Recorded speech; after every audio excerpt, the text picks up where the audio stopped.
இப்போ நம்ம குரூப் 4 2024 எழுத போகிற எக்ஸாம்ஸில் இலக்கணத்துலேருந்து ஒரு முக்கியமான இது பார்க்கலாம். இது ஷார்ட்கட் தான். இதை படிச்சிங்க அப்படின்னா கண்டிப்பாக ஒரு மார்க் எடுத்துடலாம். ஸோ இது மாதிரி உங்களுக்கு இன்னும் வீடியோஸ் வேணும் அப்படின்னா நீங்கள் நம்ம சேனலை சப்ஸ்கிரைப் பண்ணிக்கோங்க. ஃபஸ்ட்டு பார்த்தீங்க அப்படின்னா தன்வினை பிறவினை அந்த இதுலேருந்து ஒரு இது பார்க்க போகிறோம். அப்துல் நேற்று வருவித்தான். இது ஷார்ட்கட் என்னன்னு பார்த்தீங்க அப்படின்னா வித்தான் அப்படிங்கிற மாதிரி படித்தான் பித்தான் இந்த மாதிரி வந்துச்சு அப்படின்னா பிறவினை. இது ரொம்ப முக்கியமான ஒன்று.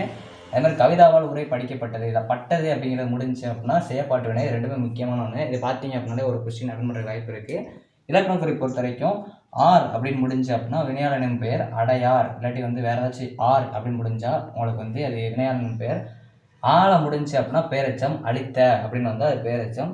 இதே உங்களுக்கு ஈ ஊ அப்படின்னு சொல்லி முடிஞ்சு அப்படின்னா அது வினையச்சம். அதே பார்த்தீங்க அப்படின்னா அழித்தி அழித்து அப்படிங்கிற மாதிரி இருந்துச்சு அப்படின்னா வினையச்சம். அடையா யா அப்படின்னு முடிஞ்சா அப்படிங்கிற முடிஞ்சா ஈறுகட்ட இது மாதிரி பேரெச்சம். இதே உங்களுக்கு ஒருமை பன்மையிலேருந்து கேட்டாங்க அப்படின்னா இந்த அன்று அப்படின்னு முடிந்தால் இது ஒருமை.